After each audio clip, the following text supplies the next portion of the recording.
Hello, and welcome to this first episode of MAEDAY!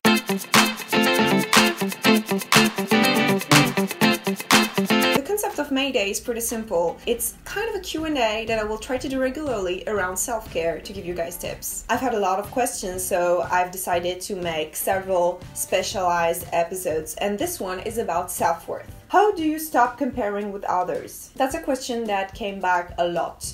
And it's one I've been asking myself for a very long time. Sometimes it's good to compare yourself with others because it gives you an idea of what is acceptable and what isn't, what is not enough work and what isn't. But most of the time when people compare themselves to others, they blame themselves for everything, and that's not what we want. I myself try to avoid being confronted directly to my peers, my direct peers, aka other illustrators, on a too regular basis, or I will start thinking that my work is completely shitty and I won't do anything. It's really something that will never leave you, no matter what you do, no matter what your level at this thing is. You will always feel like you're shitty if you compare yourself to others too much.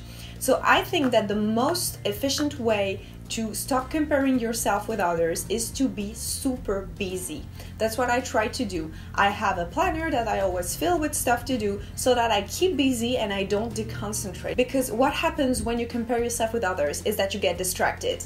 You get so distracted with the fact that their work is so great and stuff that you forget about yours. And when you get back to yours, you're not very kind with yourself. So that's my advice. Get busy. In your opinion, what should come first? Making yourself happy or making everyone you love the most happy? Well, you have to make others happy by making yourself happy. We do not want to live while our neighbors and friends are miserable.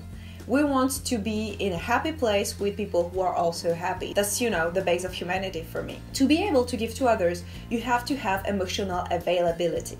To have emotional availability, you need to take care of yourself. Caring about yourself is really the first step to caring about others. How can I deal with social anxiety? Your comments are amazing. Oh, thank you. Well, social anxiety it's like, how do I deal with anxiety? It's such a big question. I do not have a very precise answer. Social anxiety is a serious condition, just like anxiety, it's part of it. I think that when you are confronted with social anxiety, you should always remember what I already said a few seconds ago. Prioritize yourself. You cannot interact successfully with others if you force yourself into an environment where you feel unsafe. So you have to take your time and you have to prioritize yourself. If you feel like you're in a situation when you get overwhelmed, I strongly advise you to remove yourself physically from the situation by going to the toilet, going outside, going to a place where you're alone, and breathe and calm down and try to rationalize that you are not really in danger, even though your brain makes you think that you're in danger and that everything is fine. The point is, social anxiety is helped with a lot of self-care, a lot of indulgence towards yourself. You have to forgive yourself for not being able to hold on a conversation. And remember, if it really is too much and if it gives you panic attacks, just go. You try another time and try to take baby steps. Don't go to a party right away. Maybe try small social interactions and go baby step by baby steps. You have to be realistic with yourself so that you can achieve bigger things later. Do you think that people can change if they just try? Good question. I think that people can evolve and that they can, to an extent, influence the direction in which they evolve. I do think that if they are decided to become better, they will become better. It's a lot of work, I'm not pretending that it's easy, but I do think it's possible, and I do think it's something that has to be reached in this life. I think that the point of this life is to experience and share and generate love. If you want to do these things, you ought to become a better person with time. You ought to give to others. And to do that, you have to work on yourself. So yes, I do believe people change. I have seen people change, and I continue to believe that it is possible even in such a world, because I know it sounds strange, but I'm very positive about human beings, and I think that in the face of adversity, they show the best of themselves. I don't think people can change. I know people can change. How can I stop being jealous? I think it's the same thing about the question about self-worth. It's just that you are absorbed by what others are and you are not focusing on yourself enough to see your own worth. So you end up like being so envious of others when maybe you have it even better than them but you don't realize it. If you want to stop being jealous, same advice as stopping to compare yourself to others, because these are interconnected. Focus on yourself, focus on what you can do, focus on what you want to do. Make a list of what you can do, of your qualities, and focus on them. Make a short-term plan and a long-term plan, and focus on it. Always remember it. Put sticky notes around your place. Remind yourself of your worth, of just how much you can achieve, and concentrate on that. You will find that you are much less jealous when you do that. First, because you don't feel the need to be jealous anymore, and also because you are way too damn busy now to be jealous. How do I get out of being How do I get out of hiding behind a mask? I tend to get left out and I don't mind, but it's actually taking a toll on me. I tried hiding it most of the time, but honestly, it's about to shatter. Yeah, okay. So the mask thing, the fact that you are hiding behind masks and at some point you cannot remove them anymore, I want to tell you, not that it's not true, but that it has to be nuanced a lot. What we call masks are actually social roles, and social roles are pretty much normal, you know? Say like, I'm going to take for instance my mother. My mother is a dentist. When she's at work, she's a dentist. She acts like a dentist, you know, like she takes care of people and she's a caregiver, so she does her caregiver job. When she gets home, she's a mother, so she takes care of us. Well, I'm not at home anymore, but you know what I mean. When she's talking to my father, she's a wife. Those social roles become kind of part of ourselves so that we can like integrate in society. Of course, some social roles are problematic because they enforced an idea of domination through sexism. So yeah, you have to take that into account. The person that you are is also constructed by those social roles that you learn as you grow up. You know, it's part of you. You're not like just one person with one appearance and then you put on masks. You are a prism. You have so many faces. The problem might instead be that you do not react the way you would like to react in some social situations. For instance, maybe some of your social roles are taking over in situations where they should not be. If it still stays in like a normal range of action, like if it's taking a toll on you, but it's not like making...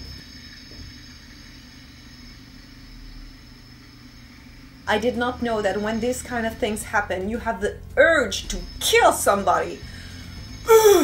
Murder! If it's not that bad, I suggest that you take baby steps by analyzing your behavior, and that you take real life situations in which you found that you acted in a manner that didn't quite fit with what you wanted to say, and that you list what you would want to say instead. How do I tell my parents and family my struggles? How do I ask my parents if I'm a disaster, a disappointment, a mistake? How do you cope with the fear that you're not good enough, as I feel all the time? You are good enough. The fact that you care about what impact you make on the world makes you even better. You are not a disappointment, you are not a mistake. You're a beautiful person and you deserve to be loved. And your parents love you very much. I have never ever met a person who would be a disaster. There is no such thing. I have met people who weren't in the best moment of their lives and who behaved in sometimes shitty manners. I do think that you are not concerned by that description, you know. But even those persons, they weren't disasters. You know, people who act badly are people who suffer. You do not change the situation by blaming them even more. You help them. That's how you fix the situation. But seriously, I don't think that you're in that kind of situation right now. I think you're a good person and that you are really, really, really, really invested into doing good. I know that in the world where we are right now, things might make you feel helpless to the point where you feel you have no good impact and that maybe you are not good enough and you are not worth being loved. Please note that if there is an unshakable truth in this world, is that you deserve to be loved. Always. You will always deserve love and you will always be loved, especially by your parents. Sometimes parents have weird ways of showing you love, you know. It really depends on what they went through. But you do deserve that love. Now on the how do I tell them? I think that if it's so hard for you, you should definitely write them a letter. It sounds ridiculous, but it's actually making so many things so much easier. I actually managed to fix some serious family problems by writing letters. I think that for you, it would be very, very, very beneficial to write a long letter to your parents or maybe to each of them. And maybe at the first time you don't need to give it to them, just write it down to see how you feel. Just write them a letter, but don't give it to them. And then afterwards maybe you can try to give them another version or to give them that letter. But I think you need to list what you feel, just so that you can understand that it is not rational. I'm a disaster, disappointment, and mistake. You are not any of these things. These are very dramatical words that are not realistic to the person that you are. Rationalizing will be very, very important for you because it seems like your mind tends to make things very dramatic. So you have to, kind of harness it and bring it back to reality. You have to do some grounding work. Meditation can help that. Yoga can help that. Breathing exercises can help that too. You should Google all of this and try to test these things and see what fits to you. But grounding is the word you have to keep in mind. Ground yourself back. These thoughts that you are not good enough, they're not real. Your brain is playing tricks on you. How do I break down walls I have built? How do I get over them even though I've built them so high they seem to be a part of me now? How do I let the screams and shout out of my head? How do I learn not to stay silent? I think that it is connected to other questions that we have talked about before. It's all about baby steps. You have learned to behave like this because it was useful before. And now it's kind of like something that you carry with you, but you don't really need it anymore. That happens for so many behaviors in the world, not only building walls. So how do you get out of it? Baby steps.